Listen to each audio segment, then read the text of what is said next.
Welcome to the Tech Egg. Don't get scrambled. Enjoy the video. You start by confirming prerequisites: client ID, client secret, redirect URI, and the required offline access scope, so the server will issue a refresh token. Next, construct an authorization request to the authorization endpoint using code flow. Include state and PKCE if the client is public. Once the user authorizes, you will receive an authorization code at your redirect URI. Immediately exchange that code at the token endpoint for an access token and a refresh token. This initial exchange, once you have a refresh token, you must post to the token endpoint with grant type equals refresh token and include client credentials. This returns a new access token and often a rotated refresh token.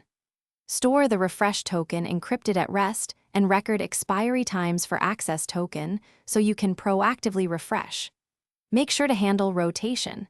If the server returns a new refresh token, replace the old one. Also implement backoff on failures and validate scopes each time, because the user may revoke or reduce permissions at any time. To finish, implement refresh token rotation and a revocation pathway. Revoke tokens on logout or account change, and replace stored refresh tokens when the server rotates them. If you receive invalid grant during refresh, prompt the user to reauthorize. This usually means the refresh token was revoked or expired. Make sure to log refresh attempts and failures for debugging and encrypt keys with strict access controls. If something breaks, check client credentials, time sync, and scope changes. Those are common root causes. Thanks for watching. Consider subscribing if I helped unscramble your problems.